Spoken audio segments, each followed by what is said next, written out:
Hello, welcome everybody to the first Sonic Talk of 2017. I do apologise about last week's show being cancelled at the last minute, but it was just one of those unavoidable scenarios.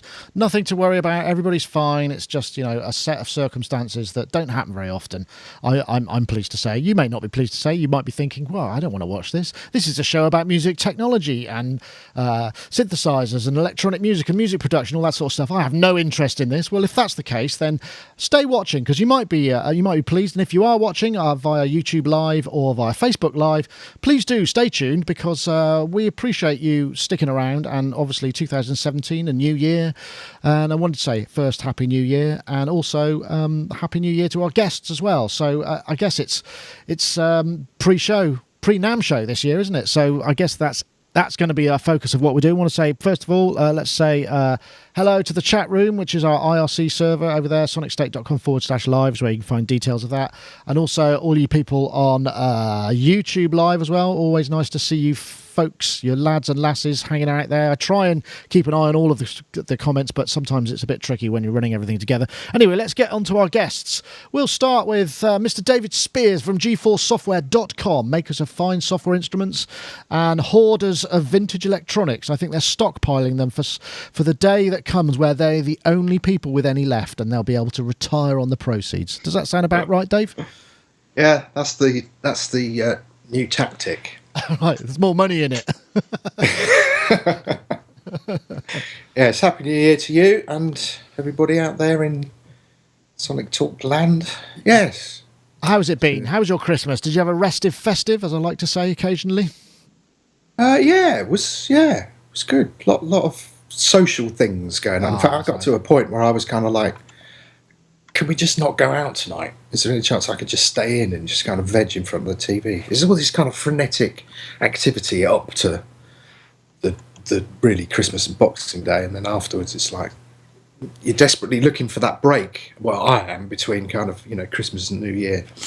But yeah, no, it was good. And on New Year's Day, we have me and my missus have quite a cheeky little ruse in that we generally try to avoid things on New Year's Eve, because then it all gets very messy for New Year's Day. But what we do is go to a decent hotel on New Year's Day, because obviously everybody's checked out on New Year's Day. Top rates. And there's usually really good deals. So yeah, we got an amazing deal at the Brighton Grand. Oh, excellent. With arguably the best room in the hotel at super bargain price. So that was just kind of like, wow. That walk along the seafront on the day is always kind of blows the cobwebs out. Was that the Thatcher suite or the Tebbit suite? It was probably one of those ones that on the front. Wow. There's quite a lot of history. Yeah. No, it was amazing, full lovely. Aspect. And it was a nice day on New Year's Day as well, wasn't it? I seem to remember there was good weather and that kind of clear English sort of winter day that you get sometimes. Oh, well, that sounds lovely. I'm really pleased for you. Excellent. Thank you.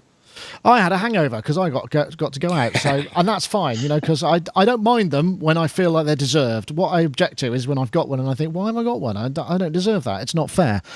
Anyway, let's also join our other guest today, Mr. Charles Chicky Reeves, sublime-uk.com, producer, engineer, composer, all sorts of things. He is live guy, live, of course. I forgot to say that as well. So, good Christmas period for you guys as well. It was excellent. Yeah, it was excellent. Family over from the States. Very relaxing. If you consider running around from like 9 a.m. until 10 p.m., relaxing. It was okay. It was good. I really enjoyed seeing my family. That's the main thing. I enjoyed seeing them, and then I got to rest as soon as they left. Excellent, because you had a very busy period. You were working right up to the 11th hour, I think, if I remember correctly. I was, yeah. I was did a tour, doing a bunch of remixes, doing a bunch of editing and sending out files to people who need some things mastered, and it's just a lot of work. But it's now everything is shifted over, and the new year feels a lot less hectic. As of Sunday, things started feeling a lot less hectic. It's great. I love it now. Excellent. I wish I could say the same, but obviously, as we know, it's NAMM, which is the biggest kind of music technology show of the year. That's next week from, preview day's Wednesday. We fly out on Tuesday morning, so we get a day of just sort of hanging out. Not a day of travelling and then a couple of hours of hanging out, and then we're on to the show. So, yeah, that's the big focus for this time of year. So it's never quiet, I must admit. And then also I had a number of things happen. I've also got I got the Matrix Brute arrive 2 days ago, which I just, obviously can't do anything about apart from look at and go, hey, I'm going to review this at some point. And there's been a lot of stuff going on, really, just outside of that. As I said earlier, I mean, the thing about NAMM this year is it sort of feels like I'm not waiting for any real big surprises because a lot of people have released early, or a lot of people are not, have said they're not doing anything. So either they're being very secretive and are managing to hold off, any kind of rumours, or we're just going to see the stuff that's been announced for the first time. I'm not sure how it's going to be, but I am kind of looking forward to it. I mean, NAMM, I don't know what this is, by 16th or 17th, so it doesn't hold the same sort of fresh, exciting vibe for me as it does just because of all the organisers. I'd love to go there without actually having to organise an entire team and coverage and stuff sometime and just sort of hang out for a couple of days. I think Rich Hilton's going to be coming over on Thursday or Friday, so hopefully we'll see him there and his son. So I'm looking forward to it. But I mean, it might be fun to enjoy. You don't go anymore, do you, Dave? I mean, you opted out of the NAMM thing. I don't know, how many years ago is that now? Actually, it's weird. A little Facebook thing came up. I think it's 6 years ago. Wow. I'd done it for 19 years. Oh my God. But normally, usually isn't, well, I think in every occasion as an exhibitor. I think the last one we may not have been. That may have been after we ditched distribution over there. But yeah, I mean, for us, it's like, we don't... Well, we do kind of sell into trade, but we sell into Sweetwater and JRR shop. And other than that, they're so good that it's like, actually, we don't really want to court loads more distribution stores and all that kind of stuff. So for us, I'm sort of getting to the point where, well, I could do with a good margarita with good company in the sun. That would be quite nice. But that's a big plus. Yeah, this year was the kind of first year that I thought, there's a couple of things that I'd quite like to get off the ground. And I was like, maybe I should go and talk to some people. But I'm not, so. So you're staying away from California, and you'll be watching it because obviously our coverage will be the usual exemplary thing. I mean, hopefully we've got a slightly new edit process, so it might not be quite so kind of abrupt edit-wise, but it'll still be fast. That's the main thing. And our plan is actually to attempt to do a live stream on maybe not every day, but certainly a few days. We'll do a live stream from the show, from the press room at the end of the day when the network has probably dropped down a bit, and to do like a kind of, in the press room, we've got a little space where we can kind of, interview and talk to some people about impressions. So I'm hoping we'll do that, and that'll just come through this Sonicstate Live channel. Don't know if we'll do Facebook as well. It's there's too many variables to deal with at that point, and you've got to change it all up and stuff. But I'm definitely going to be going for that. So yeah, I think it's going to be fun from that point of view. What about you, Charles? Have you been, Chicky? Is that something you've never been? No. It's something I've always talked about doing, but I still haven't done it yet. Wow. So, yeah, so maybe I should do it sometime. Oh, you're going to be... Sorry, go ahead. We spoke, and you said you were going to be in California just shortly afterwards, right? Yeah, I'll be there the last weekend of this month. Yeah, so I'm there. I get there the 26th, and I'm there. Oh, that's literally 4 days after I leave. So I leave. I'm flying back on the 23rd, or the 24th. I forget. I know. Because I land at about 3 o'clock on the Wednesday, which is why there's no show. So I ordinarily I would obviously try, but that's going to be a bit too much.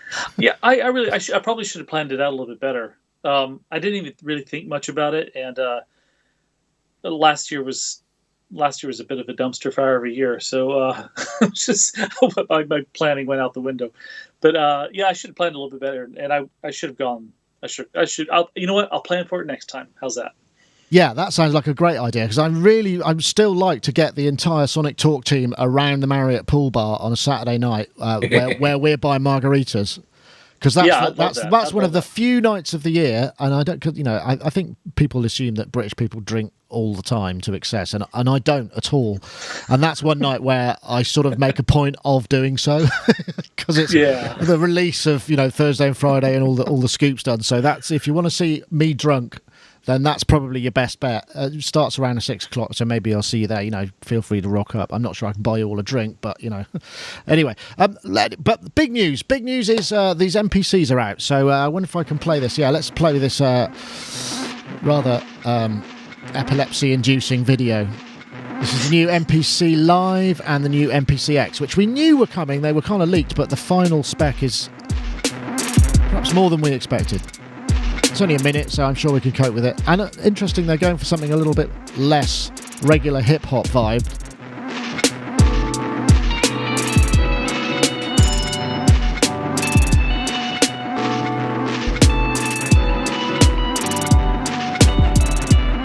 So this is the X that they're showing here, which is really quite an impressive looking machine. Big touchscreen, 8CV I/O as well. Somewhere. I'm sure I saw it. Yeah, there we go. CV output. That's kind of cool. And then the Live, which doesn't have a CV I/O but standalone. It's got a battery power, so it runs 4 or 5 hours. Smaller touchscreen, but really actually quite impressive amount of audio capabilities. I won't play the whole thing because that's getting a bit scratchy on these tinny headphones. I'll tell you what though, I know that the MPC standalone has been something that's been asked for an awful long time. We actually had Akai down last week and we filmed a whole piece on the MPC Live. And I have to say the feature set is really impressive. It's the first time for a while when I've seen something that they've made and attempting to go for the kind of, this will do everything, when I've gone, yeah, actually that really does look like it's going to do everything. I mean, even the MPC Live, 8 stereo audio tracks, so you've got linear playback, so you could have 8 stems. You've also got 64 stereo voices for samples and multi-samples on top of that. So that could be any number of things. And you've also got this clip launch, which allows you to it's kind of like a 4x4 live style matrix, but it's all got real-time audio time stretch on all of it. So you can have the linear tracks. You could basically have a linear track running and maybe kind of go, well, this bit I just want to transpose down a semitone, and it'll do that in the linear play. It's sort of like you're going, wow, actually, that's really powerful. And then you can press a button and just go, I'm now an MPC Touch controller. You can work on this in your DAW, export it, drag the project into the MPC Live, and keep going. Obviously, you can't run the VST plugins and stuff, but that is actually a really impressive workflow. And I was thinking, that for if you're an MPC sort of person and you're making beats, you can now take this kind of thing out on the road. Battery lasted, we were running the session here for 5 hours and it was fine. So, I don't know if any of you are MPC people. I mean, I saw your eyebrows raised, but it was, I have to say, it feels like they really got this right. It seems really cool. I was an MPC user. That sounds like a drug addiction. But it kind of was. I had the 60, the 1000. I loved the MPC, and I loved the way it sounded. It sounded kind of strange and stuff. But I like the idea. This is basically a great live device. I don't know if I'd use it in the studio that much because I have the Push 2 and sure, and so forth. And the other thing is too, a lot of the music I'm doing these days, I'm kind of getting away from anything beat oriented. And this is very much a beat oriented type of machine, but it looks like something that about 2 years ago me would have gone, oh God, I've got to have this thing. This is amazing. So it does look really cool. Yeah, it really, I was talking to the guy from, who's funnily enough also called Andy Mack. So we had 2 Andy Macks in the room at the same time. And he's really fired up about it. And I felt like, because he's come down before with the Touch and stuff, and it sort of felt like nearly, but it felt like maybe there were a couple of things we shouldn't have focused on so much because they didn't quite do what people maybe hoped they did. But this, it feels like it's all there. And the touchscreen is all new as well, and it's really snappy. Yeah, that looks really cool. And that, I imagine, makes a big difference. I don't know, Dave, have you ever been an MPC kind of guy? No. All right. No, it was interesting. I mean, I did say to you earlier when you were talking about the whole guest thing, I was like, well, yeah, but I've got nothing really to contribute. But I did go and have a look at this, and I was similar kind of vibe. I was like, oh. So my first question is, how much you say something like the MPC Live? Do we know? £799. Pounds. Yeah, which I think ain't bad. 2 gigs of RAM, 16 gig. I think it's got a 16 gig SSD. You know, I mean, if you want to use their content, you got a whole bunch of stuff in there. But in terms of a play out unit, you know, if you were working on stuff and you needed something, you don't want to take a laptop out on the road. You want some playback. I mean, it's only got 6 outputs, which might be a limitation, but that might not be the end of the world, you know, because if you're playing stems out and the stuff you can do in it, I mean, it means that you could then, but there's also a performance aspect to it as well. So, I mean, those are the sort of things that, you know, in terms of playing live, are problems that people need solving sometimes.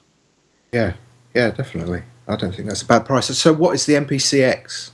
The MPCX, I believe, is 1449. Which doesn't seem, you know, because we're used to seeing, okay, yeah, I can't afford this, but actually that seems priced quite competitively for something that, you know, I mean, I guess the thing with many of these things is really down to, you know, just how solid the MPC 2.0 software is. Because the other thing that's interesting is the MPC 2.0 software runs parity across those two and on the desktop. So they've rewritten the whole thing and it runs natively on the machine. I mean, obviously it's got a different code base because it's presumably a Linux based OS on these things, but you know, that's kind of an interesting concept. So yeah, it is like, we talked about this before, didn't we, when the leak came out, that it's like a specialized music computer effectively, right? But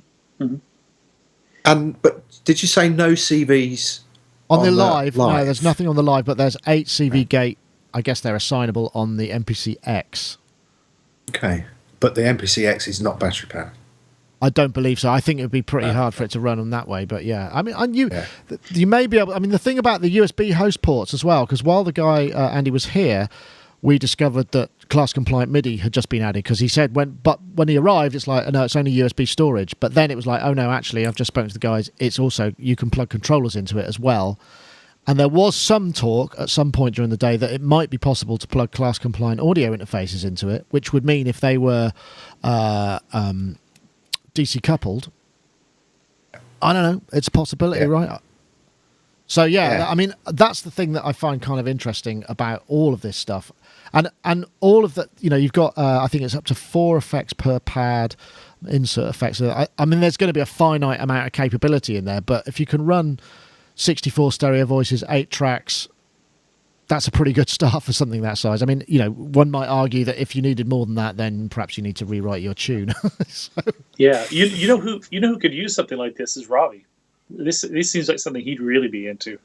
Right, for live stuff, for the Howard stuff. For the Howard stuff, because he's using launch pads and machine, triggering a bunch of Ableton stuff, but like a dedicated machine with a built into his stand with a small keyboard to do some of the key things that he does. That's all he'd need. He wouldn't have to worry about laptops. I mean, I like the idea of like I was looking online today and I saw this one of those old Elises, the 24-track hard disk recorders. Oh, HDR24.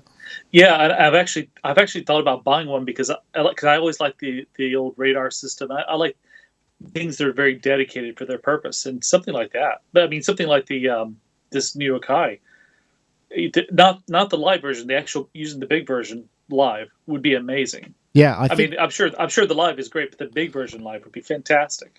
It could be a really, I hate to use the word game changer. It's not a game changer, but it just feels like for the first time in a while, the kind of what the people want and what the manufacturer have provided are sort of intersecting really nicely. And I predict that actually this is going to be one of the big hits of NAMM because people are going to see it in the flesh for the first time. And, you know, I haven't seen an X, but I imagine in the flesh it's going to be a very impressive looking thing. And we're scheduled to do another thing in the future on the MPCX where I'm hoping to hook up some live synths and we'll do like maybe some kind of musical collaboration with the demo guy and we can kind of go, okay, let's bring that. And then maybe, you know, you can record the synths in and all that. So that's going to be really interesting, I think. So, yeah. I'm looking forward to a bit more information on those, but I suspect it's going to be quite a big stir because obviously lots of hip-hop guys go to NAMM, although, you know, to be fair, they're trying, I think the general feeling is to try and break this out of the kind of hip-hop only genre because it's capable of doing, you know, whatever with those sort of capabilities. That's why, sorry. Go. That's why that audio demo, for me, was really interesting. I'm quite a big fan of a guy called Nikic, who's a producer, programmer, remixer, and apart from the annoying noise that ran all the way through it, those chord transpositions and stuff like that. This is the first time I'd kind of heard a demo and went, oh, actually, that sounds like him. In fact, for a moment, I thought it was him, and I went off on a tangent. It might be. But it's quite clearly aimed, that the demo alone was quite clearly aimed at the non-hip-hop fraternity. Yeah, I mean, I don't know how many, whether the chat room and the YouTube commenters are excited about an MPC, but I've seen a few things going past saying, oh, that might have to look into that, because I think there's almost this sort of feeling that they'd like to, because I mean, there's also this move, there seems to be, as we've seen, a sway towards getting away from the computer in its traditional form, and having a dedicated piece of hardware is quite appealing, because we all sit at computers a lot of the time, and even if it's a different computer, it sort of still has an appeal to be doing something on a dedicated piece of hardware, right? So yeah. There's one request really for this with Akai. Can they give it to Akai Dan to demonstrate? Because after the the Timberwolf or Tomberwolf or whatever, he's obviously come in for I think really some unfair amount of sticks. So actually, if they gave him something that was pretty amazing, and he could kind of turn that round. I would like. I've been trying. What I'm trying to do, because we do this series, Meet the Makers. I've lined up a bunch of people to talk to at NAMM.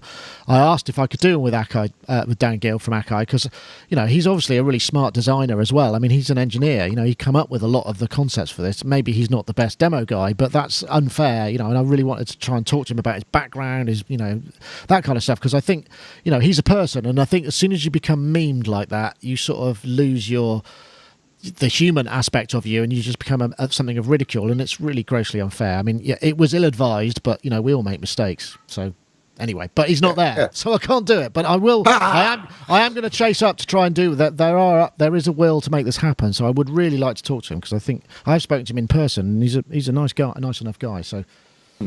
So anyway, that's the MPC. I think they're going to be shipping in.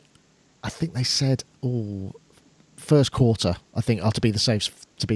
I can't remember exactly what they said, but it looks like it's going to shake things up a little bit, and it looks like a really kind of watershed moment for Akai as well, which I think is really probably been a little while coming. So that's great.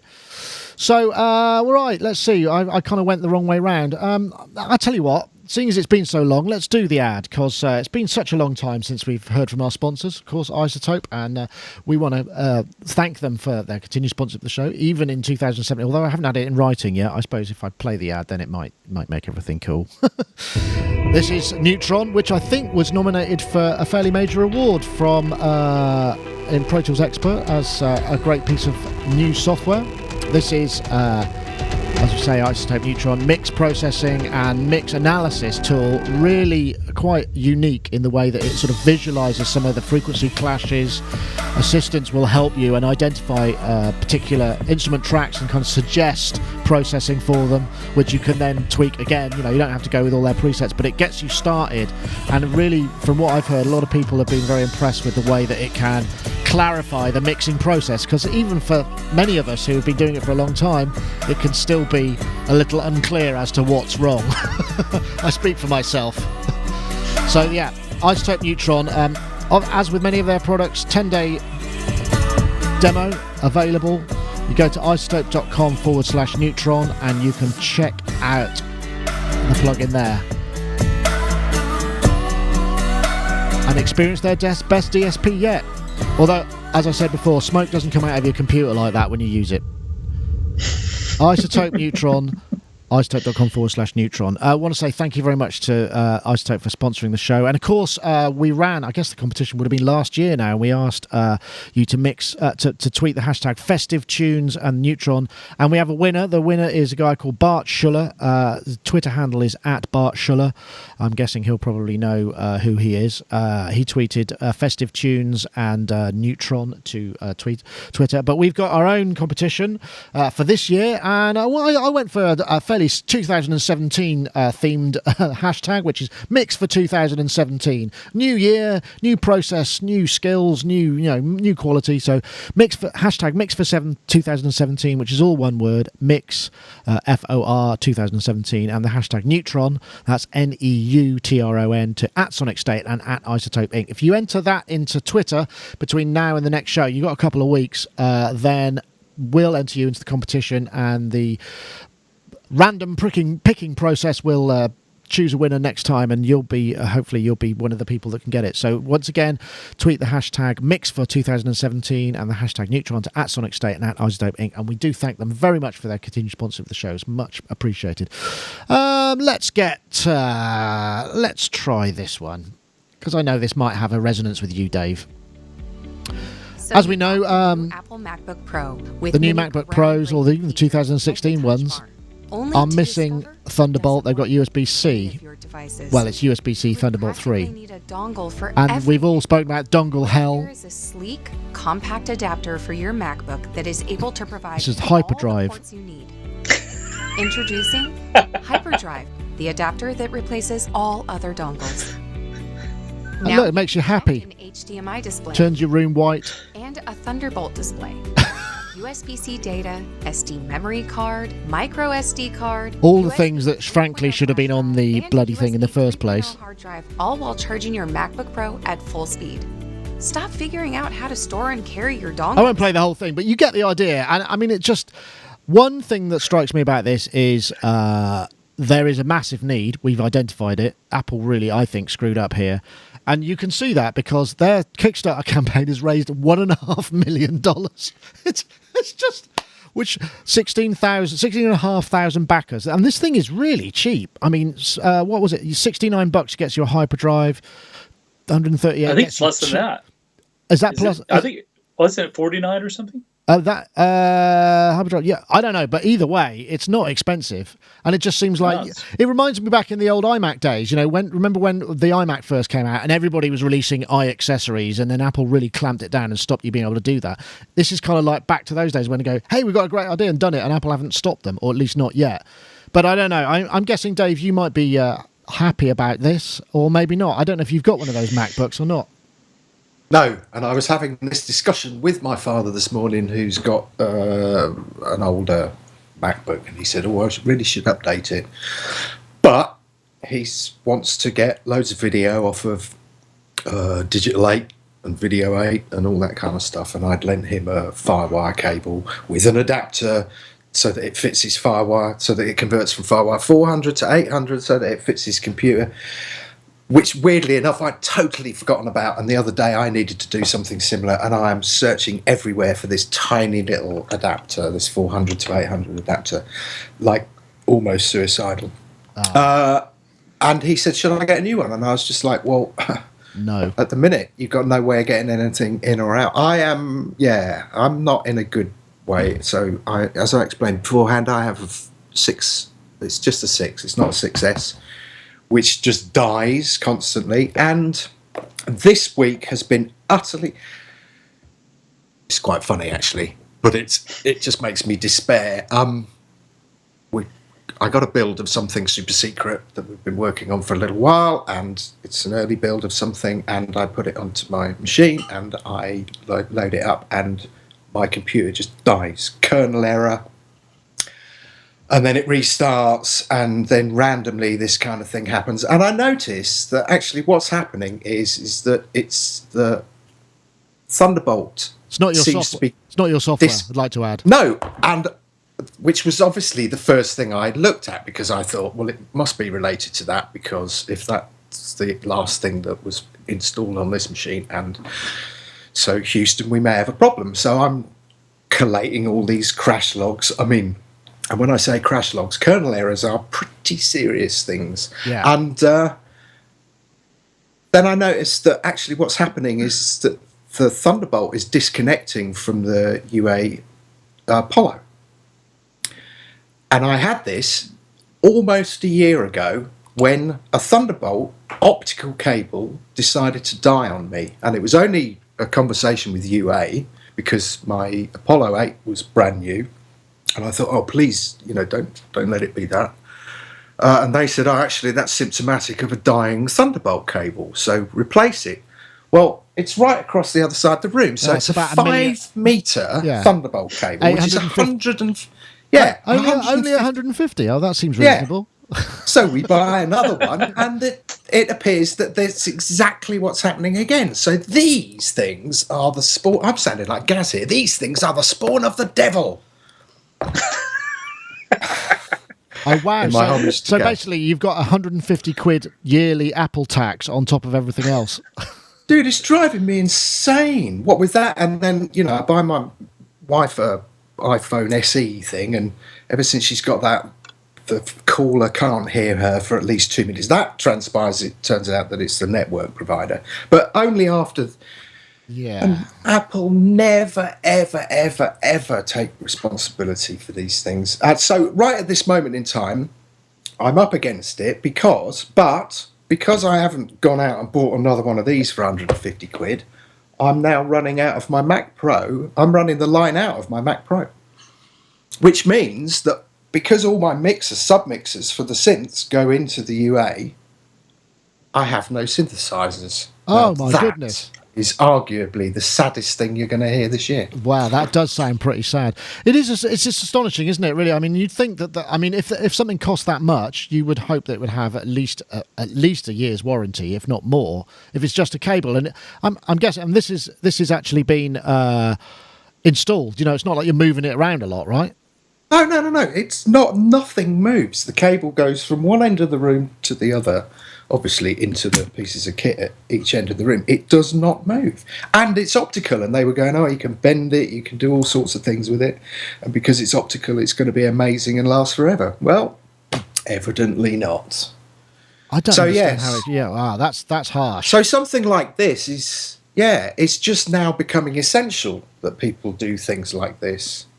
Although it has got a Thunderbolt output, which you would still need to plug your UAD into, which would mean you'd still need the 5-meter cable as well. But you could buy, I think, possibly up to 4 of these adapters for the price of that single Thunderbolt cable, which is the thing that's quite scary. And I think what's really scary is before that, with the old Mac Pro, I was using the Firewire 400 and 800. 800 always seemed a little bit kind of weird and flaky. So I was like, Thunderbolt, yeah, okay, this could be the answer. Because we're sold it as the answer. Evidently, it might not be. Or it may just be a temporary solution. So, yeah, I was really reluctant to turn around to my dad and go, normally I'm like, buy that latest, greatest thing because it'll make your life better. We've done that.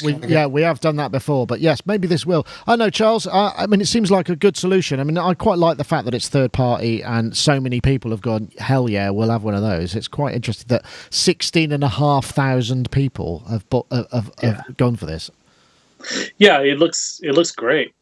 It looks like something. I mean, I don't have one of the new MacBooks because I don't really use laptops that much. I mean, I'm mainly on towers and I'm talking to you on an iPad Pro, and my other iPad just keeps ringing in the background. But I have to say, one of the things I found about the video that I thought was pretty funny is that, so like with all the bad solutions, all the dongles and everything, they have the kind of schlubby guy, and for all the like really great sleek solutions, they have the cute girl walking around with her Mac. Yeah, no, you have to have it's glum and.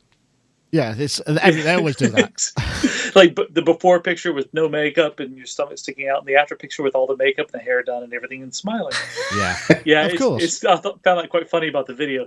But yeah, it looks like a great solution. I mean, if it's die-cast aluminum or aluminium, as you'd say in this country, and it seems to work, then great. I mean, it is super cheap. Yeah, I don't know how they've managed to get... What I don't understand is how have they managed to get a Thunderbolt on it at that price, unless it's just a through, because just the Thunderbolt chipset is really expensive, and that's the thing that's always bumped up the price of, A, the cables, and B, anything with a Thunderbolt, certainly a Thunderbolt 3 interface in it. So, I mean, I don't know how they managed to do that, but I'm happy. And that's what they have. They have Thunderbolt 3 on there, and it's, 50 gigabit throughput, so it's pretty impressive stuff. I mean, I get it. I had this sort of niggling feeling in the back of my mind that that they may not be able to get it for the price they think they can. I don't know why I think that. Maybe, yeah. There was this one, which is the Hydro Rock, which is kind of similar kind of concept. 13 port. I thought, is there anything else? Hydro Dock. I don't know if and it says campaign has been terminated due to delays and financial losses. So yeah, there may be some truth, and that's it's a similar kind of concept, except it's got a cable in between it and the interface. Looking at that, but yeah, they raised $80,000. When was that? That was last year, June. So I don't know what the updates are for that, but yeah, let's fingers crossed, or or it's a fantastic way to make $1.5 million. Which I'm sure is not the case. I'd just like to say allegedly and all of those disclaimers, but it looks like a great thing. Hopefully, it is a great thing, and it will solve that problem, and that's all awesome. We're all for problem solving, I think, aren't we? Okay, right. There's this as well.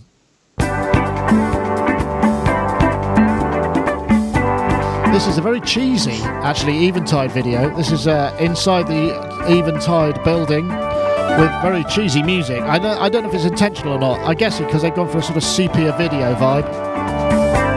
This is all of the people working on stuff at Eventide. Hi. Didn't see you come in there. I'm Jackson. I've been working on the I'm guessing it is cheesy. Of all Eventide rack units, coming soon to a hardware rack near you. H4000, right? What? How did you guys get in here? I won't play it because it does suffer from a little bit of that kind of we're trying to be funny and it's not quite. It's a bit short of the mark. I know. Charles. Sorry, Dave, go. No, it would have been better if when that bloke was looking at porn on his computer. Hey, didn't see you come in. Yeah, maybe that's how they started, but it didn't make the cut. Charles, I'm guessing a front of house guy, Eventide H3000 on the Ultra Harmonizer. We have talked about these before, classic algorithms. Yeah. This might be something that would interest you, although I guess it's a big chunk of hardware that maybe you wouldn't carry around. I don't know. Is it something that you think, maybe? If I were still mixing for Prince, which obviously that's not going to happen anymore, but for many reasons. But I mean, he used we had 480, we had a 3000 H3000. I can't remember 3500. I can't remember what all we had. We had a bunch of hardware units, like a couple racks full of hardware, reverbs and stuff like that. I'd use this Eventide. It was the H9000, it's the new model. I believe that's the one. Oh, sorry, I beg your pardon. I would definitely use that. I'd use that because it is cool and I like hardware units. I mean, my laptop I use as a hardware reverb unit. I run it. The laptop, one of those little Native Instruments complete audio 6 interfaces, and I run like 4 ins and then stereo out back into the console. So I use it basically as an effects rack. And but only running one effect. No, running multiple effects. I mean, I was going to say that's a hell of a lot of. That's a great reverb you got there, right? That is a great reverb, but it's cool because like I have the. I'm using MainStage, and on MainStage I've got like Reverberate, which is from Liquid Mix, which one of my favorite convolution reverbs.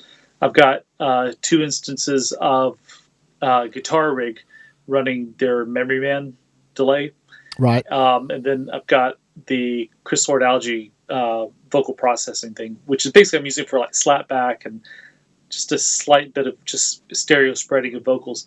And those are the effects I run. So I mean, I'm using it as an effects processor. And would you use it?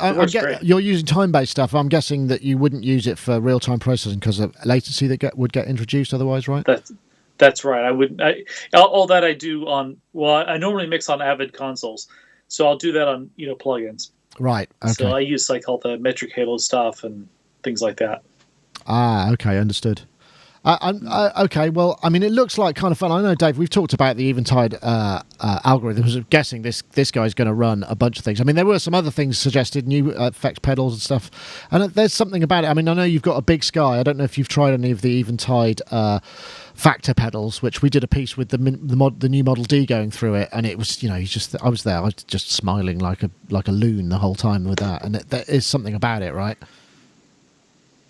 Is this like the H9 and stuff like that? Yeah. I walked in on you using that H9 on the Dominion, and that was like, whoa, that sounds good, like that.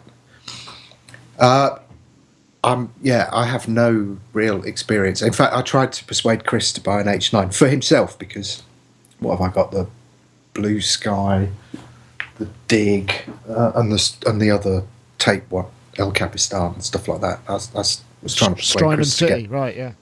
Yeah, well, I'm a bit of a fan, and I just thought, it'd be really neat if Chris got, say, something like an H9 for his setup, and then we could kind of do ABs and stuff like that, just to compare how bad each other's music was. Well, if you put enough reverb on it, it doesn't matter. That's what I've discovered. That's why I use those kind of effects.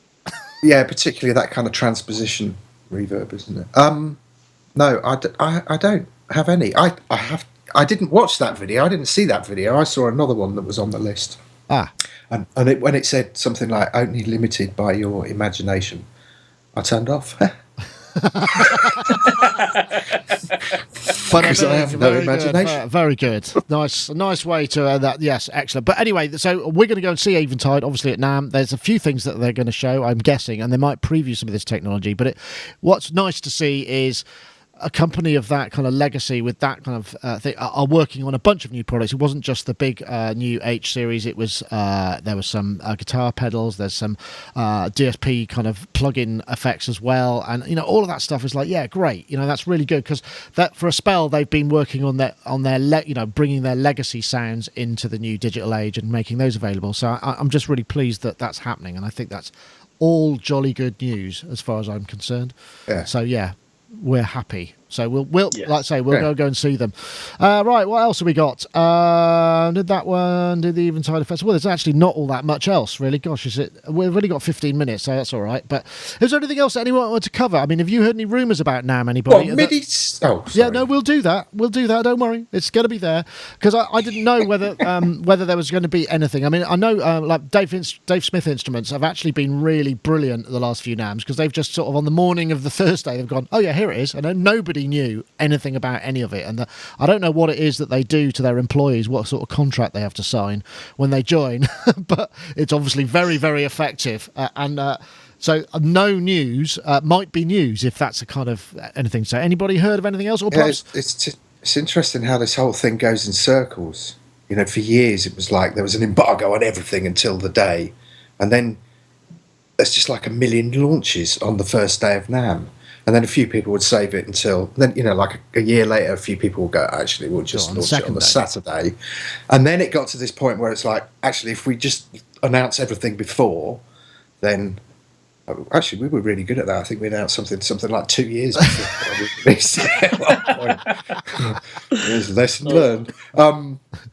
So, yeah, I'm wondering whether it's getting back to that. Right, no one says anything until the day, because actually that was part of the big reveal. I know a lot of companies suddenly kind of went, actually NAMM's not become relevant for us this year because we've already announced what we're going to release, and we need to get on with making sure it's about it's ready to actually release. So I think it'll be interesting to see this year. I haven't heard anything.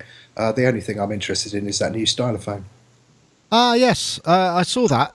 You really are. That's interesting. I'm kind of. I wasn't only because I've been listening to loads of David Bowie over the last week and got really kind of wistful over that stylophone. One of the first gigs I ever played, I played a stylophone through a reverb unit, and it sounded rubbish. No, it sounded quite good. I'm pretty sure that there was something. There was something like this.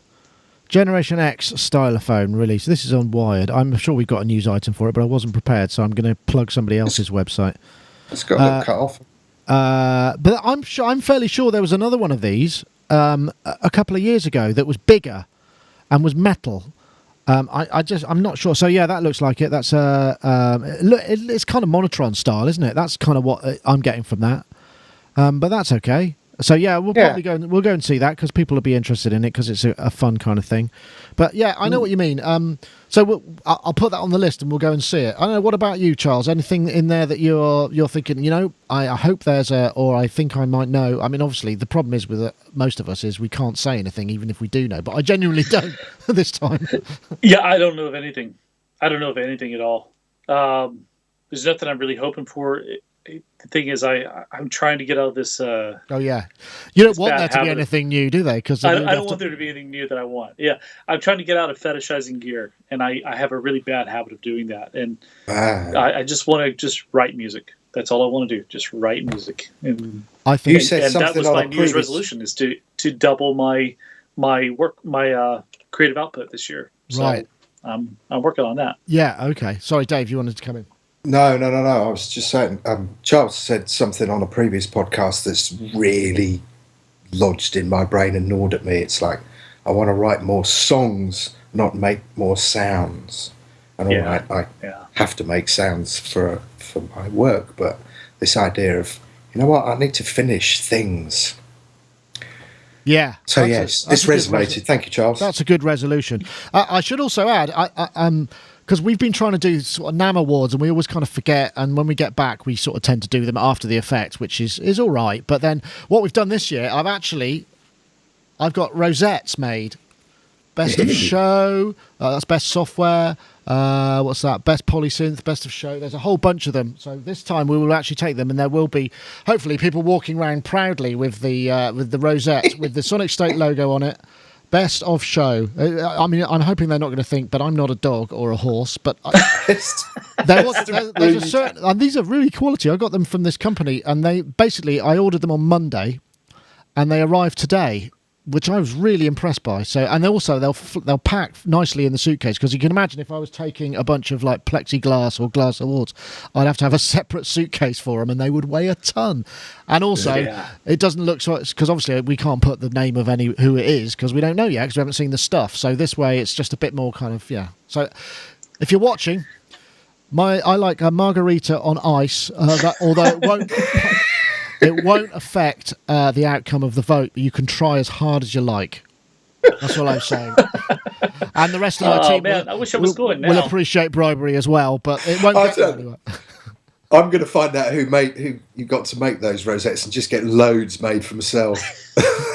Actually, well, they came in two packs of 8 or 6, so I've got a load of spare ones with just the logo on it, so I can send you one, Dave, if you'd like to have one. So I'm fairly sure, because we've got this is my favourite. Best of breed, mine is. No, this was my favourite, because we did that. And this is the one that we did because I remember it was a couple of years ago at Korg. Avery Burdett did a walkthrough of the kind of Korg museum, where they just had everything. Sorry, not Korg. Sorry, I beg your pardon. It's Yamaha. And it was brilliant. He was such a lovely bloke, and so he created this award called Top Chap. So that's going to be going to somebody this year. So I guess that's the one we could be bribed on, because it doesn't really count about equipment. So if you want this, then do your worst.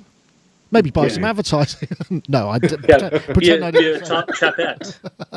Yes, I suppose I've rather blown it there, couldn't I? But then Top Chap has a sort of thing to it, a resonance to me. But yeah, maybe I should have had top non-denominated human being, but that doesn't look quite so good, on the ribbon. It doesn't have the same ring to it, though. That's the problem. No, it doesn't. So I guess maybe I should have got the top lass, or that we're getting into all sorts of PC nonsense there. I don't know if I'm ready to start justifying that. Maybe I'll have to keep that one, wear it myself, or give it to somebody else. Maybe I'll send that to you, Dave.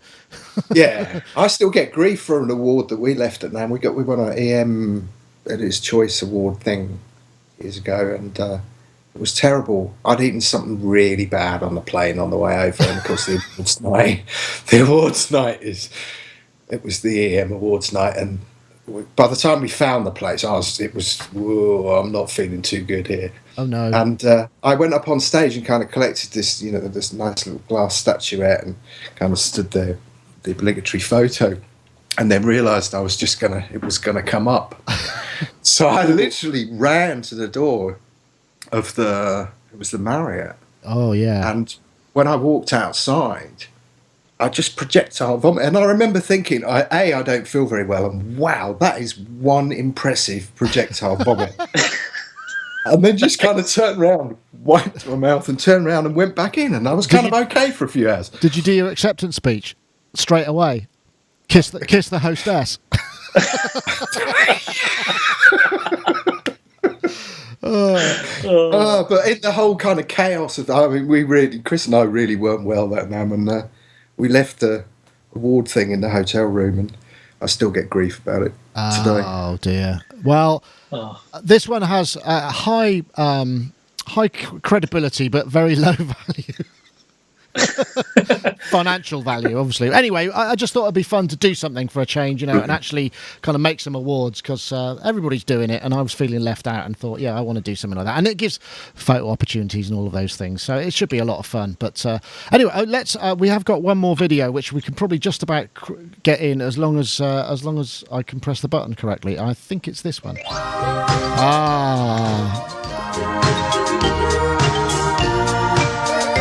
This is the Hobbit Fred Harris. This is Well, this is a professional music synthesizer which can create up to 8 different instrument sounds simultaneously. Woohoo! Is that an EPS 16? Now, of course, Or, a human being can't play all 8 ESQ, sounds ESQ possibly. keyboard, but a machine can. By This is one of the BBC's sort of various musical instruments to communicate Hey with Kids, each other. Look What Computers This Can Do same thing technology has a shows MIDI interface, from the and so too 1980s. does the Atari ST computer. So you can send control information from the Atari to the synth. And that feature has attracted some pretty impressive software from Steinberg Research. It turns the ST into music's equivalent of a word processor, what you might call a music processor. Oh, very Tell me, good. what can it do?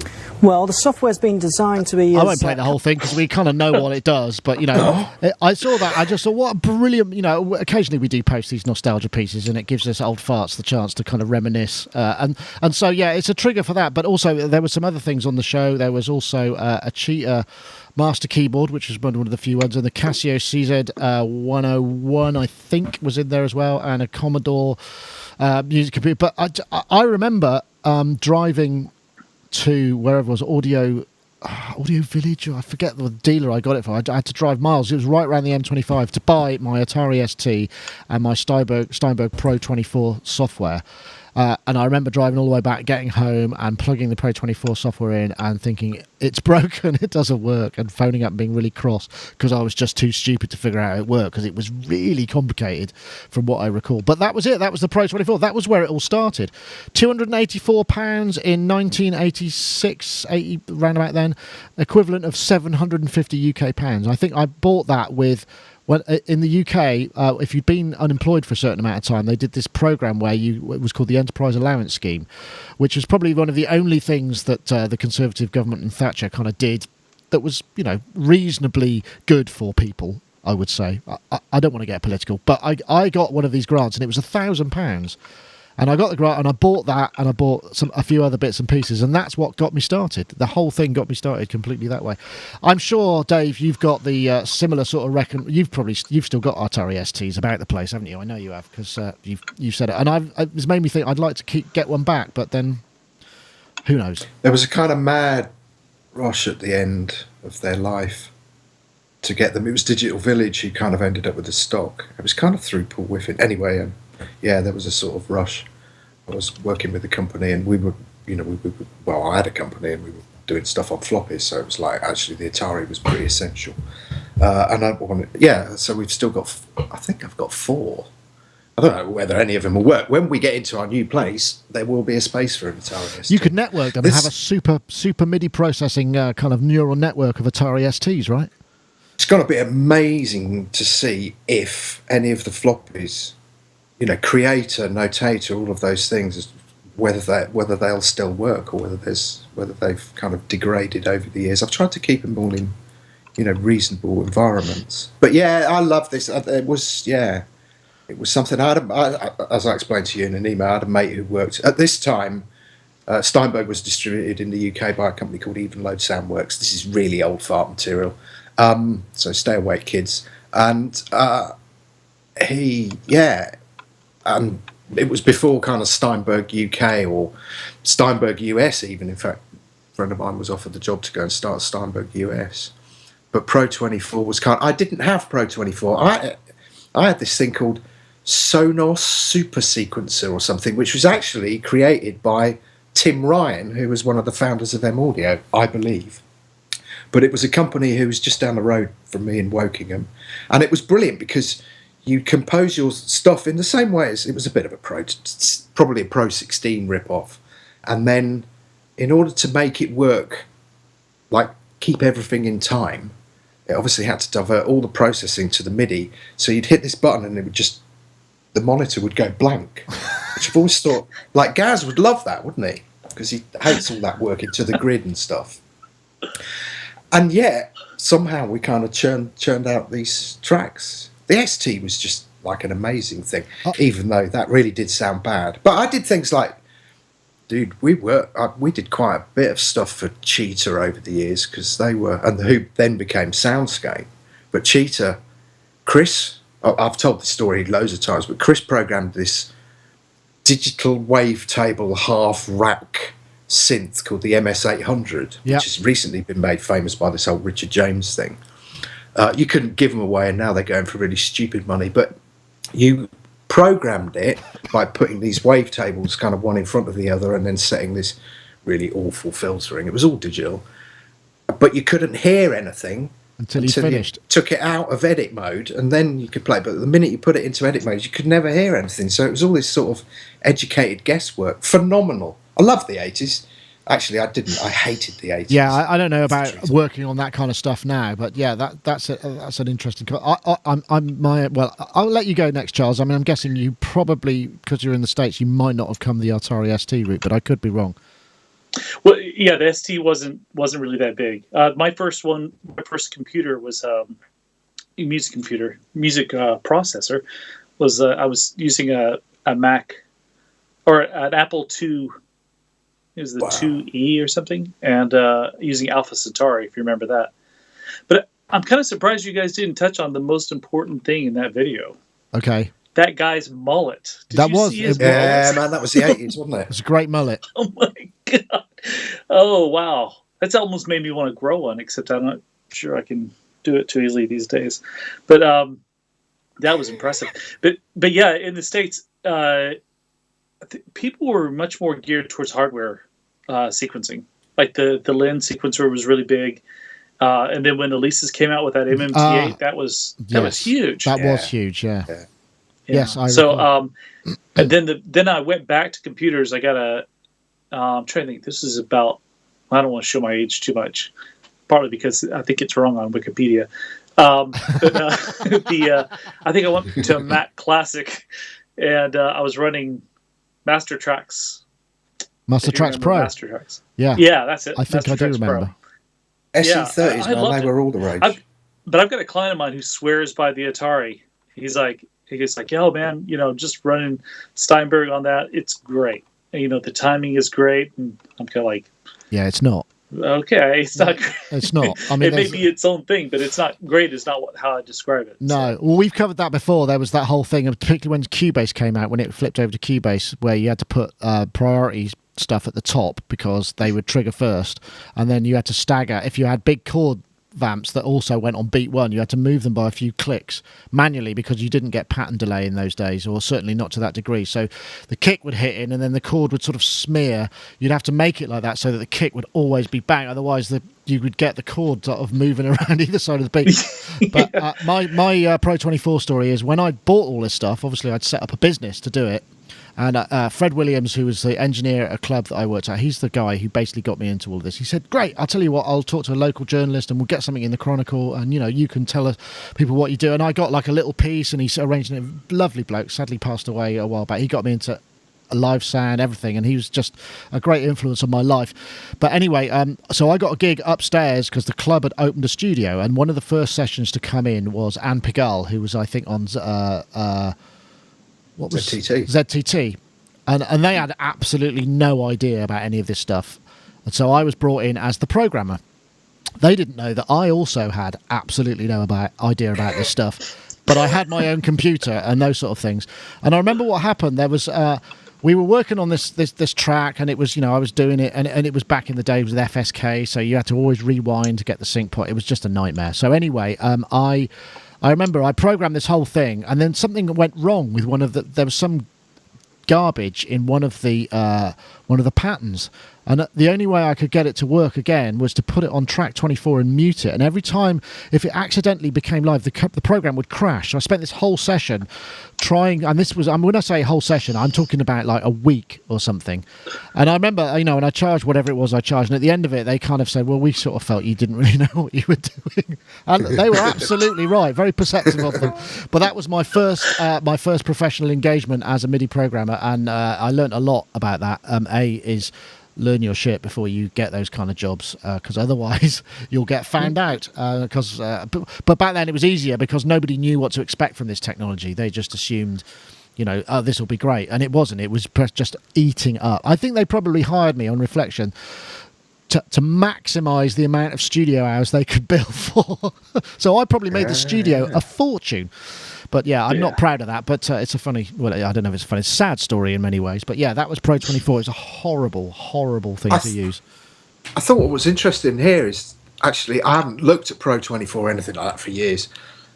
But the leap from Pro 24 to Cubase in terms of the linear operation, you kind of forget how massive that was back. I was just used to Notator and Creator, which I love the pattern-based stuff. You could put different loops on various things, and you could build up some really interesting stuff. But then for everything to kind of move over to linear was like, and now things make more sense. Yeah, well, that was the thing, wasn't it? Because all of them, almost all of the Atari or Mac sequencers, pretty much to a product, were these kind of weird arcane interfaces with patterns and stuff that you just didn't make any sense. As soon and Cubase was you're right, the first linear. I guess that makes it kind of the granddaddy of the DAW as well, because that moved to the same with the audio. I mean, the whole thing, that's where it all came from. So yeah. Anyway. And then you moved from the Atari ST to the Atari Falcon, wasn't it, which had the audio? Well, the Stacy, I think, was the other one that I always liked. Stacy, I still have that on my phone. Well, I have that, that when it says sent from my iPhone. The Atari Stacy, for those perhaps who don't know, was what the first kind of laptop kind of thing. It was like a music laptop. I seem to remember, massively underpowered. I seem to remember, wasn't it? It was about the size of a kind of big breeze block. Well, 2 breeze blocks, wasn't it? And the front opened up. Was that was a Stacy, wasn't it? Every email you get there, from you go. me, That's a Stacy sent from my phone. It says sent from my Atari Stacy. There, it doesn't. I mean, you can imagine for the aspiring music programmer, that was a thing of beauty. It looks like one of those laptops you see when you're watching like something about like one of those Jason Bourne films, and they have the government issued laptop, and it's like super secure, and it's Of course, Atari was in Blade Runner. Oh yeah.